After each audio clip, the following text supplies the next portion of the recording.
Hey everyone, it's Ann Laker. Welcome to a springtime flick fix. And before I say anything else, I would like to thank WQRT for providing a platform for community-made radio just like this. And if you haven't already been to the new CAMI Contemporary Art Museum of Indianapolis, please check it out. You know, I'm also going to spend 1 minute just saying, why does Flick Fix exist? Why have we been doing this since 2018? Well, it's because we don't want to hate on movies. We want to meditate on them. They deserve some meditation. Most of them do. And while we're doing Flick Fix, we get to know some, I'm just going to say it, dope members of our community in the process. Like today, I'm welcoming my friend Ebony Chappel. Ebony, hi. Hi, Ann. It's good to see you. Good to talk with you. Thank you. Can you tell us a little bit about you? Yeah. So my name's Ebony, as you said. Born and raised in Indianapolis on the west side of town. I grew up in Hawville. I love Indianapolis. I love our creativity and all the things that make us special. And my day job, I work behind the scenes for Mirror Indy. Mirror Indy is a nonprofit news organization that was started a couple years ago. We do community-based news. We have an excellent arts and culture team that does a lot of coverage of things happening in the city. We also do a lot of good accountability reporting. So going out there, uncovering the big stories. I am one half of the testimony service, and we are a group of spiritually curious humans looking to connect beyond religious labels. So that's what I'm up to. And today I'm here talking to you about movies, which is a topic that I could go on and on about because I love watching movies and critiquing them. So down for that. Well, I just also want to add, my first memory of you is meeting you when you worked for the Indianapolis Recorder. Wow. And I also know that you are a driving force behind the reemergence of Belmont Beach. Yeah. And I've also really appreciated attending one of your testimony service, soul service, one of the early morning ones. If you ever want to get your groove on really early in the morning, follow Miss Ebony. She'll invite you in. So thank you, Ann. What prompted me to reach out to you about the film we're talking about today, which is I Love Boosters.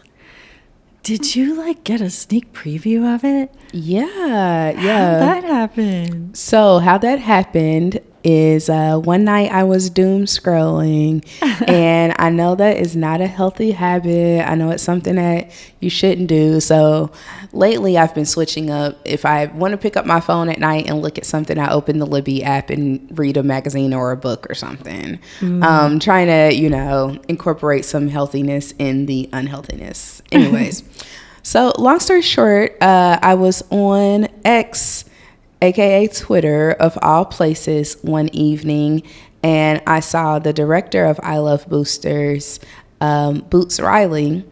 He posted that they were doing a college tour to promote the film, and I was like, okay. And I happened to notice Bloomington on the list, so immediately I click and do all the click-throughs and figure out what's going on and realize that yes, this is really happening.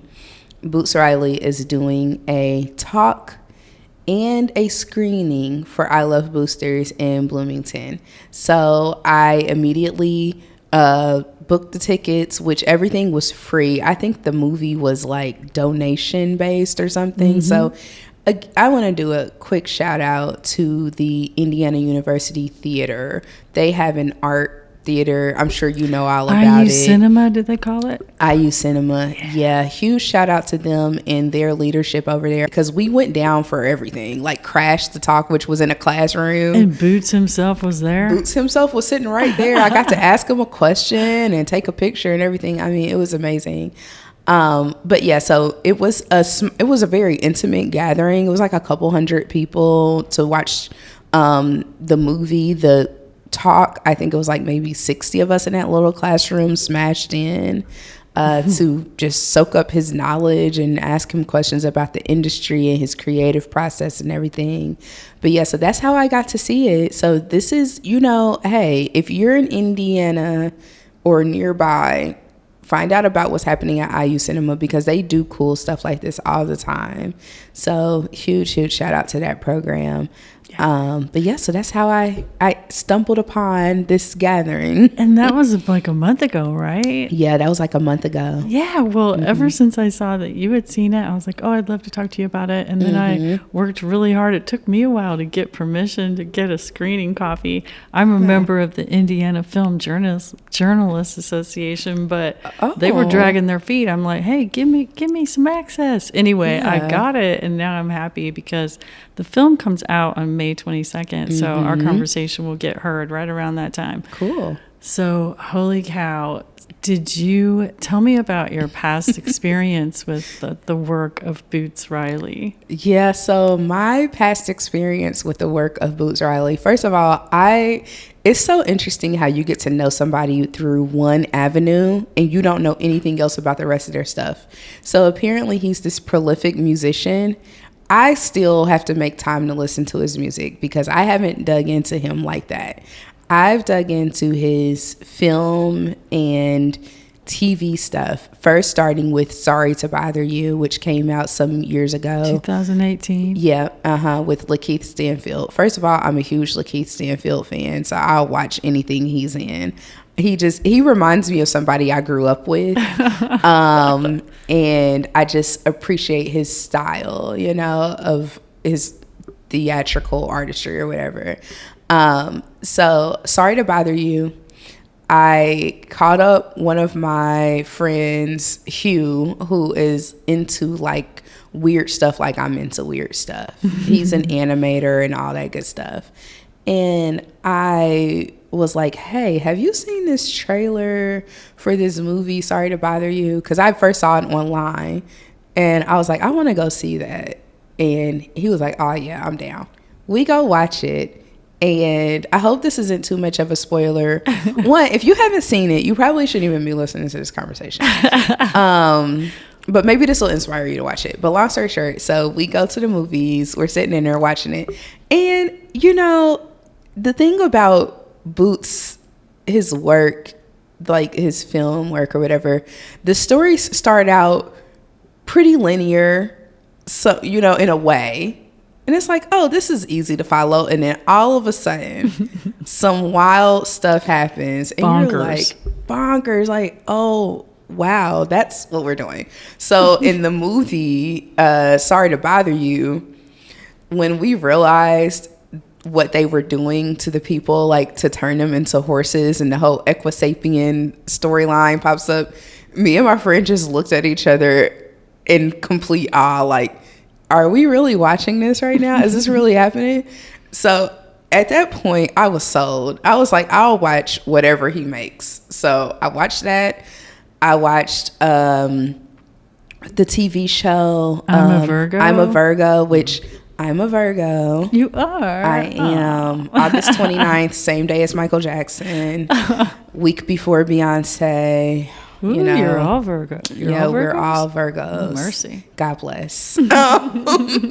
So I watched that. Again, I love the main actor in that, Jarrell Jerome. I just love like his level of like empathy that he can access like through his acting and stuff like that, and it just envelops me.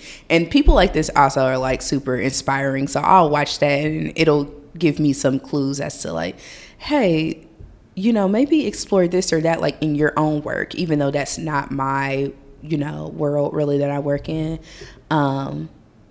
Anyways, before I get too much on a tangent.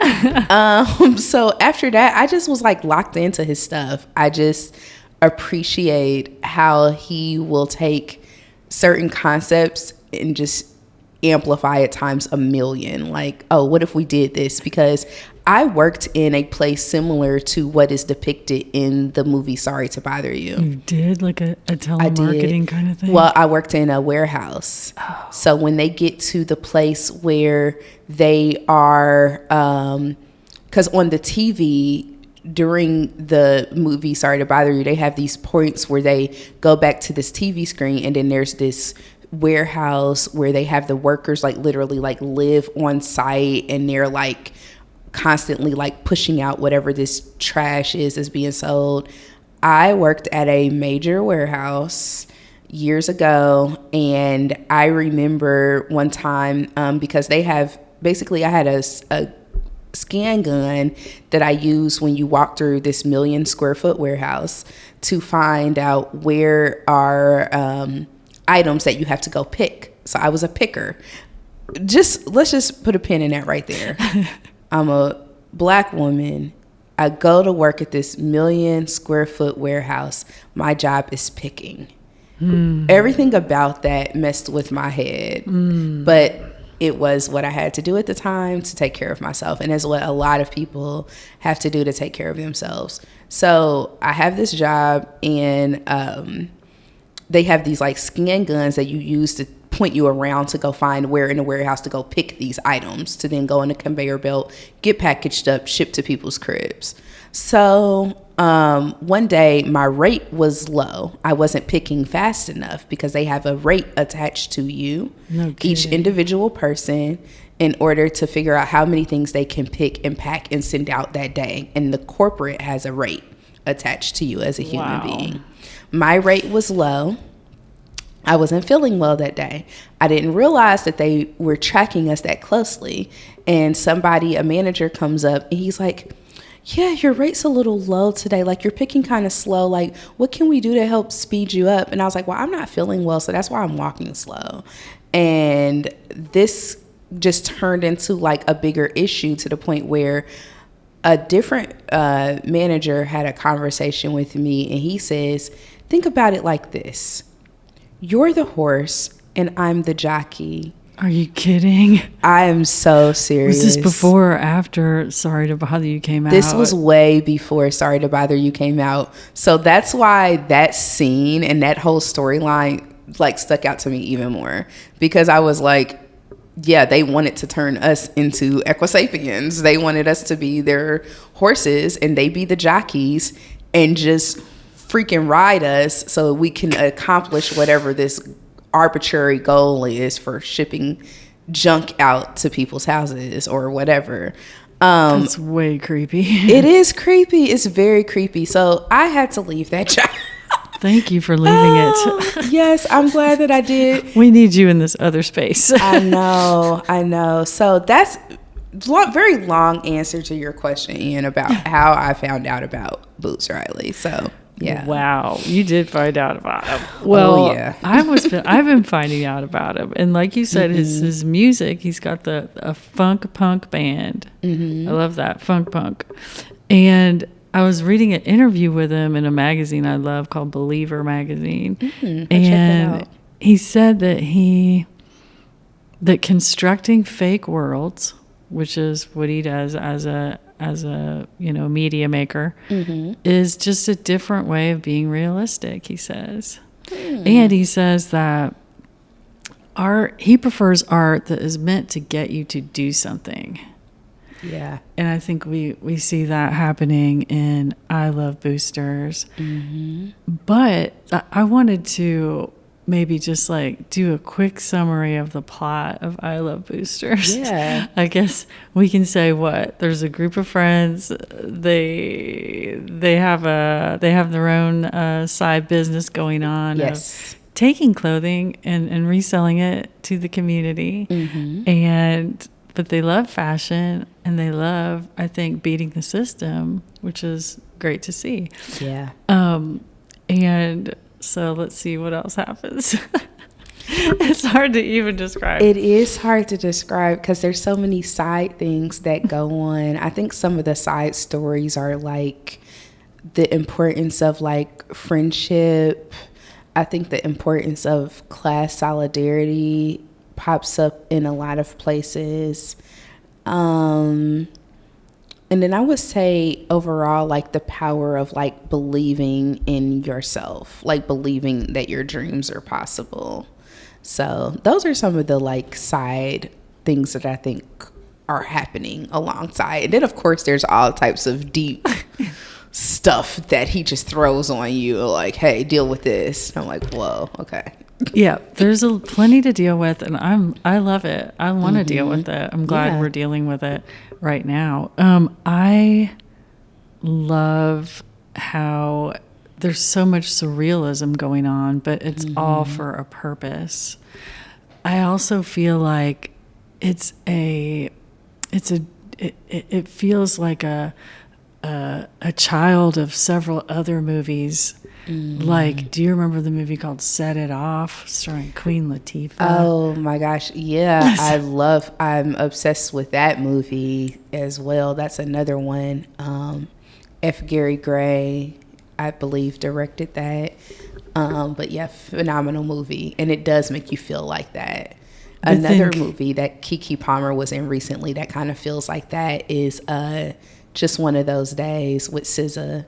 It has kind of a little bit of that Set It Off vibe to it. But yeah. But then what if we take Set It Off and that movie you just said and combined it with like some kind of like Dr. Seuss, Barbie, kind of.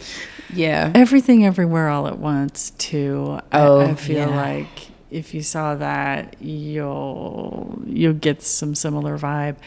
However, it's just how Mr. Riley puts it together. Yeah. With messaging woven through the surrealist comedy, and some would say body horror, as well as like sexuality. I'm like, we get all of it.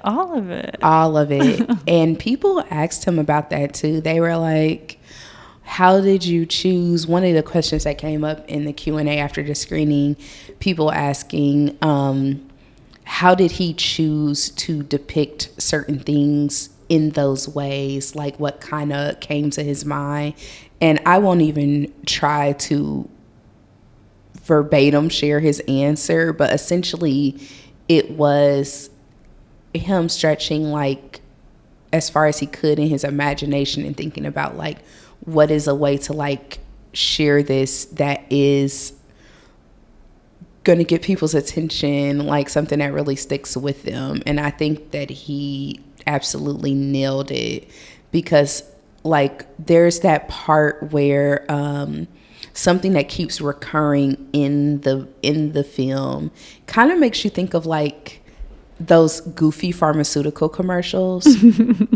Because some of them are purely insane, where they'll depict the disease or the ailment as like a cartoon character or an object or something. And there's something that Boots does in the movie that I would say is like Keke Palmer, her character's anxiety that is like chasing her. I'm not going to say what it is, but there is like an element of that. So it's like he could have depicted that in so many different ways, but he depicts it as this thing that is just like ginormous, that is following behind her at any given moment, you know? And it's like, we maybe wouldn't have come up with, if we were writing a movie, we maybe wouldn't have come up with depicting it that way, but everybody knows what that feels like. Yep, to have baggage. Yes. Oh, yeah. Yeah. Well, just to help people continue to kind of grasp this movie, do you have a couple of like one-off adjectives that you would use to describe it? I could start with one. Please. I feel like liberating. I felt liberated upon viewing. Yeah. I definitely agree with the point of liberation. I think that there were parts of it that made me feel very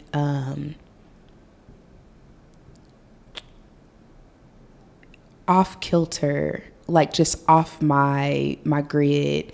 And he does that to you in the movie, because there's even places where like your orientation is turned upside down or sideways. Like there's a part where you were definitely turned sideways and you're like, what the hell? And I think that kind of like, the word I would use is imbalanced. Yeah. Can you give like an example? An example of the being imbalanced where there were some places where physically, I think what he did as far as like how things were shot really just threw you off. Like there were parts where there's a scene where the characters are in a store and the music is like blaring and they're trying to have a conversation. And it's like, obviously you cannot have a conversation in a room where the music is that loud, but that is the vibe you're in. And that's what and you stay there for a minute. Yeah. He goes through with that. He goes through with it. And I think that is intentional because when you're sitting there, you're feeling all of this stuff that they're feeling. Like the way that he's doing it, it really draws you in. And I think that's intentional to make you feel like this is what it's like when you are in this world. And these are the things that you're experiencing every day. You just don't know what to do. You feel off. And he's like manifesting it and visualizing it. Yep. And finding humor in it. One like literal scene of imbalance, which actually made me laugh pretty hard, is so there's a kind of a powerful figure that is the nemesis of Kiki and her band, played by Demi Moore. And she's a pretentious and powerful corporate fashion designer who's exploiting people in China and exploiting her customers. Yep. And she works in this crooked skyscraper, and she wears purposely crooked and exaggerated like blazers and clothing. So it makes fun of, the performative nature of art, I guess, with a capital A or and so like Kiki Palmer's trying to stay steady on this slanted floor, and Boots spends quite a bit of time as we watch her try to crawl up a floor. Yeah, that was definitely the vision that came to my mind when I mentioned Sideways, because I couldn't believe it. And I was like, one, it's making me nauseous that this is even what this looks like right now. And then two, that we're here for so long. But it's like, again, who hasn't felt that? Whether you're an artist or you're just a person that is trying to like accomplish something, but you're up against these odds, these forces that demand that you operate the way that they operate. But it's like, the way you operate is crooked. Like, I can't. I'm not meant to operate that way. Literally. Yeah. So it's, that whole situation was wild. It was. What for you were some of the other funny moments? Did you have any belly laughs? Do you remember? The scene with the loud music definitely gave me some belly laughs because I just could. It was so ridiculously insane. So that definitely made me laugh. There's another scene where, and you guys maybe see this in some of the previews that are out, but there's a scene where Kiki is walking to their van and she's like shoved full of clothes and she's like waddling. Yeah. That definitely made me laugh. Those two I think for sure made me laugh. Do you remember the like exaggerated suit that looked like a woman's body, but it had like really big, yes. like it looked like a teddy bear, but it had really big female parts on it? Oh my gosh. Yeah, that suit was wild. I can't remember if it was like Taylor Page's character or somebody, one of the other people had on that suit. And that's another one that made me laugh because I'm like, does that really exist somewhere? Did they make that for the movie? Like, I have questions. Oh man. I want to give a shout out to the woman who designed the just ungodly number of costumes in film. I mean, because it's about fashion, someone had to design every single. It is like a vomited rainbow. It is just it's magnificent too. It is. This woman, her name is Shirley Kurata. She was nominated for an Oscar for fashion design for Everything Everywhere All at Once. So it's the same. Oh, no wonder. Yeah, because that movie blew me away. I watched that on an airplane and I cried. You did? I did. And because everybody been talking about how good it was. And sometimes if things are overhyped, the rebellious part of me is like, well, then I don't even care about it. So I got you. It took me forever to finally pin myself down and watch it. And I did. And I cried. It was so good and so beautiful, like as far as the visuals of it. So I could see that influence there. Mm-hmm. Yeah. I was also happy to see that for I Love Boosters, a woman was the director of photography, which there's just not that many female cinematographers. Which is odd. I know. And not cool at all. But no this is, I loved it. Let's talk about gender stuff. Like we have an incredible band of female friends who are like superheroes, and they have each other's backs, and they're darting and doing everything on their own terms. Yep. And then we have some strange men in the picture. Can you say you're Lakeith, and then a barely recognizable Don Cheadle? Oh gosh. It's hitting me now what the two of them have in common when you talk about them existing in the world with this band of like women that are just going after what they want. They're both there to extract and distract. Wow. Period. That's their whole purpose. That's the perfect summary. Yeah. It's hitting me because the Lakeith character, at first, I wanted to like him, and I understand my bias. My bias is that I like Lakeith Stanfield, period, stop. So that bias definitely comes into play when he's there. It appears as if he might be here to offer something good and beneficial to Kiki, who's a very busy woman. Very busy woman. Turns out he's full of jokes, and there's not much there. There's not much there. Don Cheadle's character is like, he seems to also be offering something of benefit, and then you realize, no, that's not the case. And I think that is something that happens so often. I mean, I can't speak for men. I don't understand their experience like that. So I'm just going to speak, as a woman.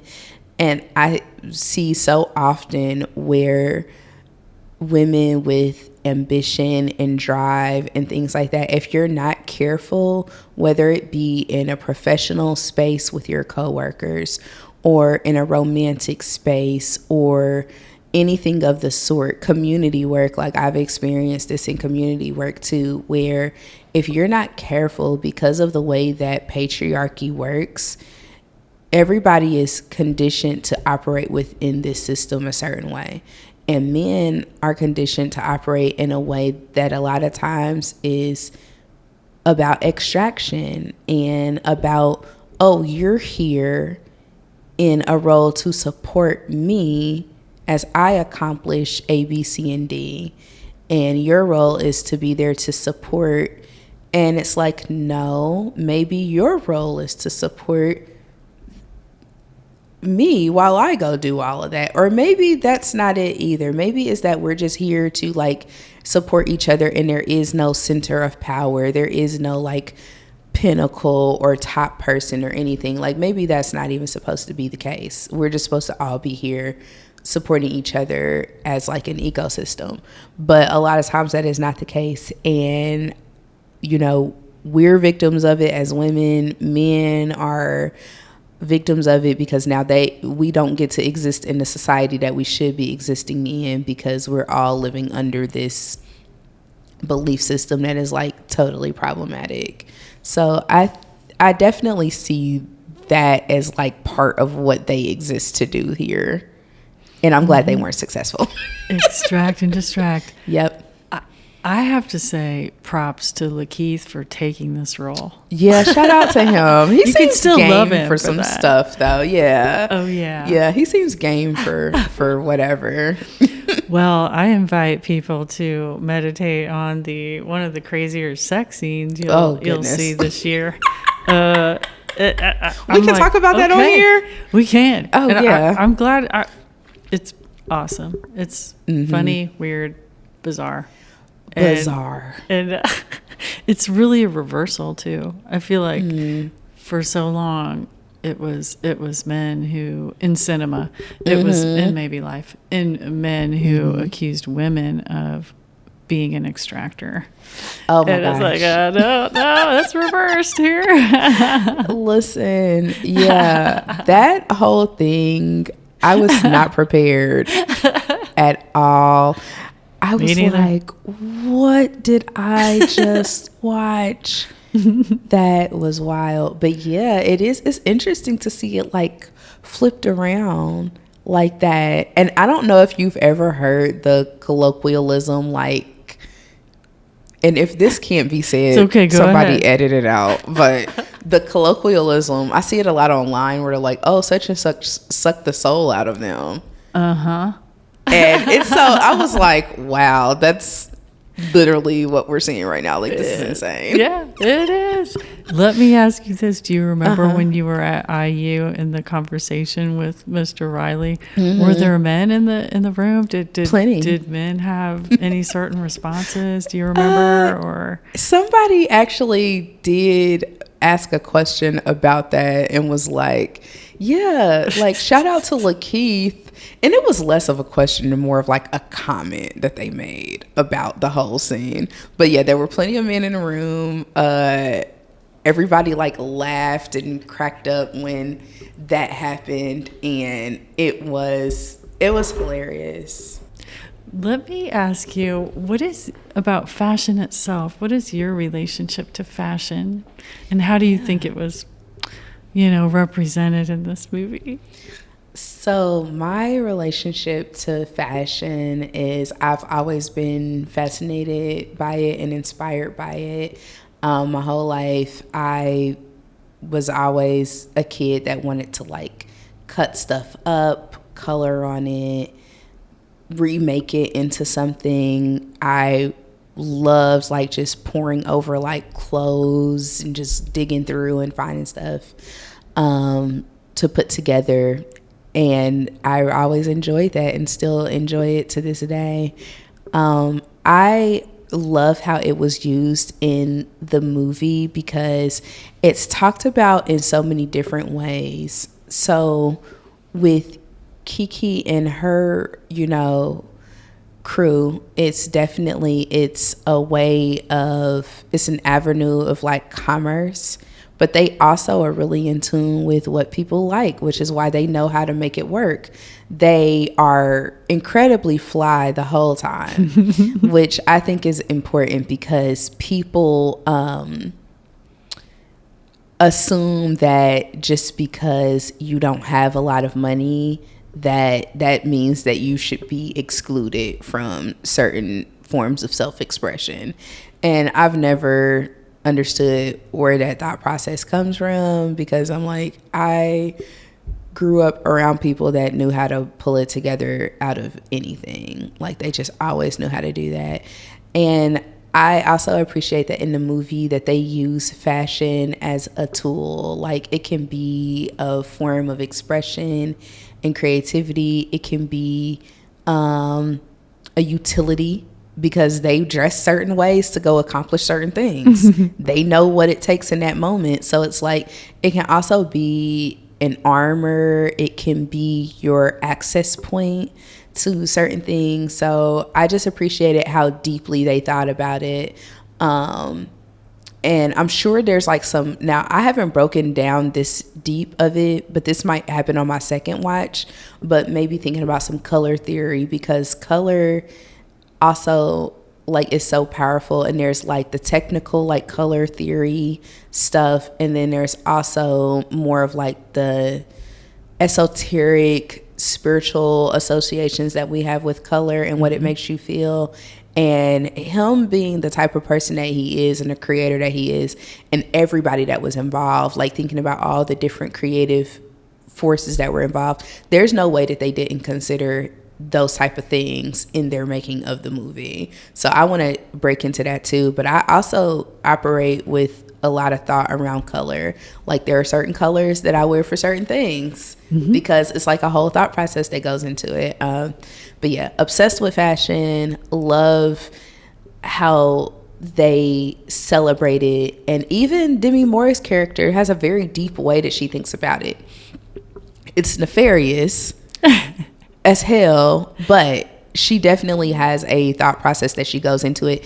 And people think, and this is also, you know, really timely because of the second Devil Wears Prada movie, Devil Wears Prada 2. Did you see it? I did, and it was amazing. Me too. Yeah, we may have to talk again and talk about that one. But even if you go back to the first movie, and Anne Hathaway's character is like, oh, it's just a blue sweater, and they're like, excuse you, it's cerulean blue, and let me break down to you A, B, C, D, E, F, G why this is so important. And that is kind of how that illustrates some of the way that Demi Moore's character comes at it. But even though I don't appreciate her viewpoint, I can appreciate the depth in it, because sometimes people make it out to be something so frivolous, like, right, oh, fashion is just frivolous, and it's like, no, it's not. You put on clothes every single day, and you can tell people whatever, oh, I don't put any thought into what I wear. It's like, yes, you do. Yes, you put thought into it, and you are saying something with what it is that you put on. What are you saying? Hey, we could fill in the blanks with that, but you're saying something. Agree 100%. Yeah. It's part of what makes us human. Yeah. And I think I like what you said about the Demi Moore character. She's nefarious, but she also says stuff like she's a landscape architect, because if she can get, you know, a whole community of people to all wear hot pink, you'll be able to see a hot pink spot from space. Which is like, why are you even thinking about that? I know. But I mean, but she's kind of right. Then when she realizes that the boosters are taking her clothes and selling them out of like a bathroom stall, she's like, if I wanted my product represented that way, I would have done an art installation. I forgot she said that, but she's so rude. And also it's like, I could see why you feel that way, but ew, it's like, you don't want your art to be accessible, but you know, hey, that's a thing that happens. Well, she's a character that also was very aware of all of her power. And so it was like, it was fun to see. I mean, fun maybe isn't the right word.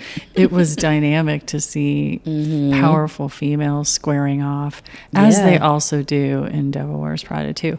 And you know, then I step back and I'm like, I'm so glad that I Love Boosters got made. You know, like, me too. Boots Riley is a self-proclaimed communist. Yeah, he talked about that in Bloomington quite a bit. People kept asking about it. Yeah. What did he say?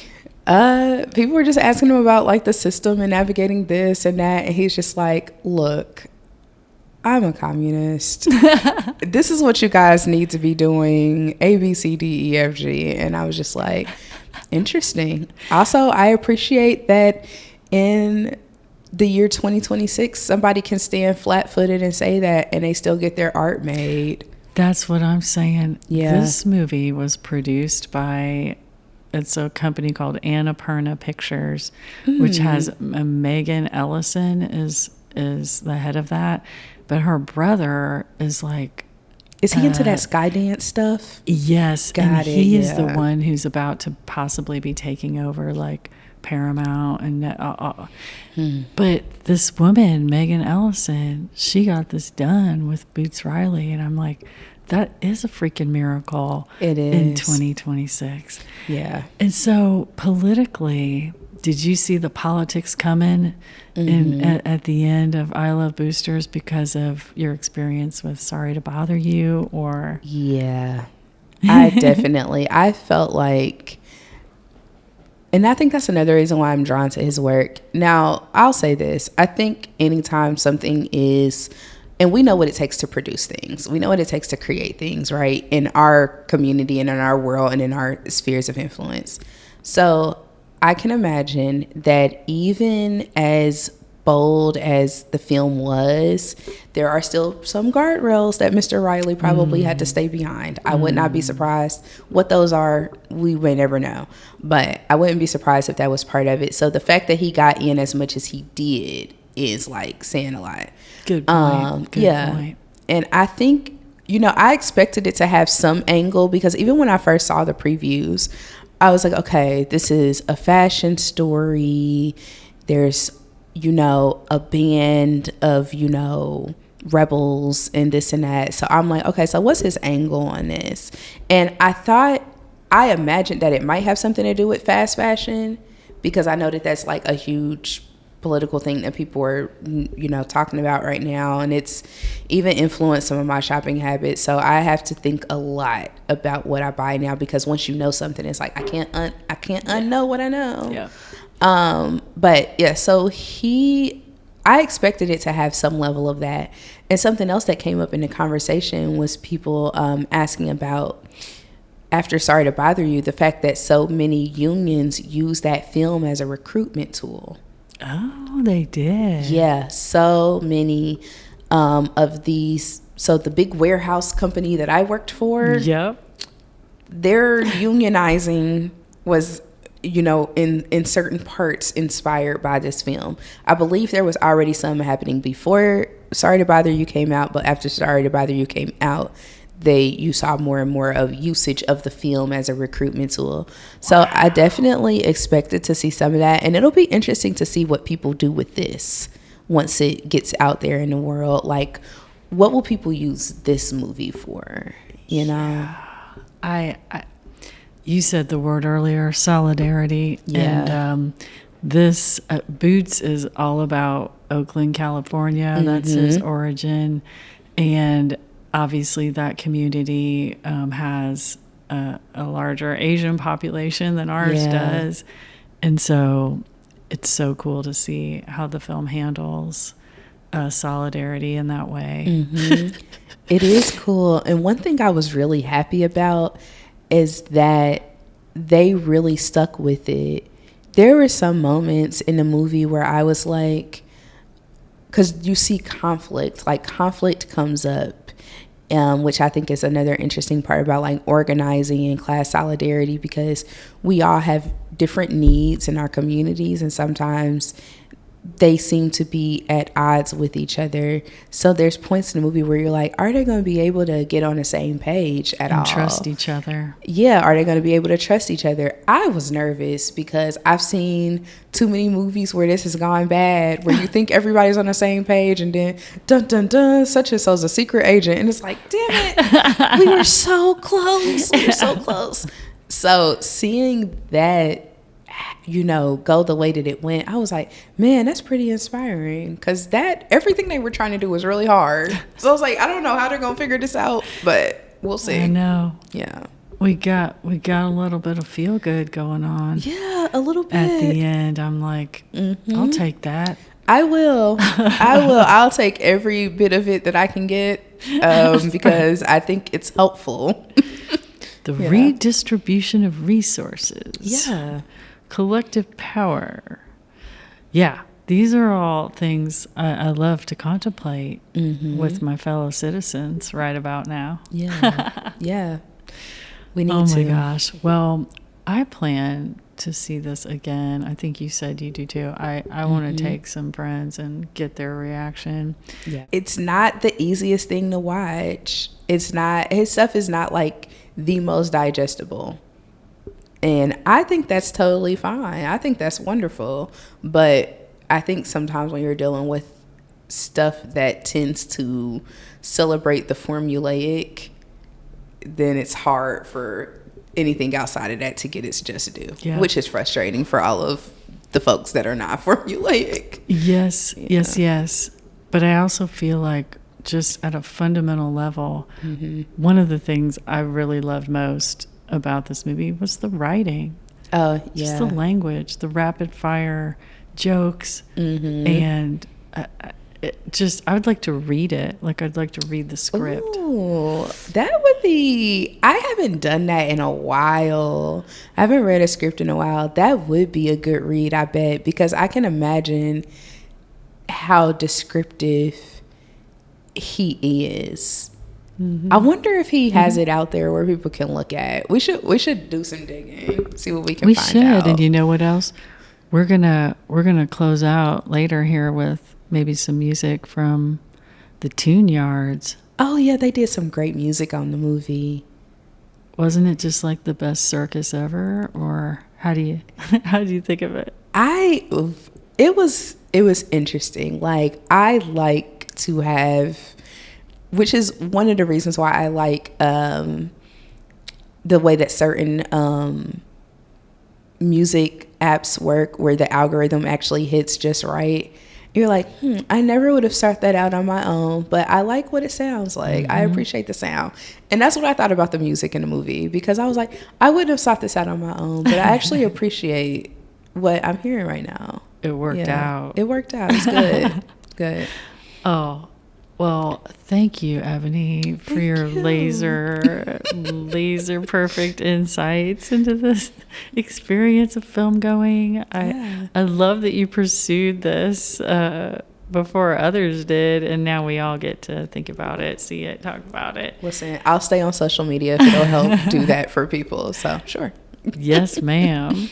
And so now we have our favorite segment of Flick Fix called You've Never Seen. And so this is where you tell me about a film that was something meaningful to you that might be something I should see, and others too. Yeah. So, if you're listening and you haven't heard of the app Tubi, get Tubi. It's free. I've been trying to cut the subscriptions or, minimize them because it's too much. But anyways, too much money is ridiculous.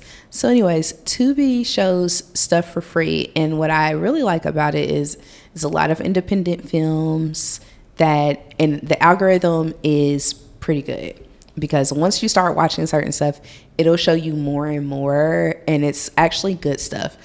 A lot of people make fun of some of the independent films because they're like, oh my God, these B movies, some of them are pretty bad. And it's like, okay, sure. But that's not all that's on there. There are some good things on there as well. But anyways, I digress. What I think you should watch is a movie called Clash. It's spelled with a K, Klash. Clash is a 1995, independent film. It's set in Jamaica, and it's starring Giancarlo Esposito from Breaking Bad and a bunch of other cool stuff, and Jasmine Guy, who you may know from A Different World. And he's a photographer. She's an old girlfriend. And it's all the hijinks and things that happen. It's a crime, like, thriller movie. They both look incredible in the movie. They're both beautiful people. They both look incredible. Jasmine Guy is doing a really, really great Jamaican accent. Her patois is pretty good. That's hard to do. It is hard to do. And that's coming from a girl from Indiana, so I'm not the expert on whether or not she sounds good, but she sounded believable to me. Okay. And it's a good watch. Very interesting because it's like, wow. And it was directed by a guy that did music videos, and this was his one and only feature film. So interesting. And it hit you just because it was just an interesting ride. I appreciated some of like the choices that were made and like in his cinematography and stuff like that. It's a rough movie, like definitely independent. But it's also like a time capsule. It's like a really interesting moment in time that's captured in the 90s. And I love seeing films and stuff from Black people around the world. So I love Nigerian films, South African TV. I like watching a little bit of everything all over the world because I'm just interested in like other Black people's experiences. So it also gives you a little bit of that. It had that flavor. Yeah, it had that flavor to it. Yep. All right. Well, we'll be checking it out. All right. We trust your opinion. Yes, let me know what you think. Hey, everybody. Thank you so much for listening to Flick Fix. Appreciate you, Ebony. I love boosters. Let's do it. Yes. We'll see you next time here on WQRT.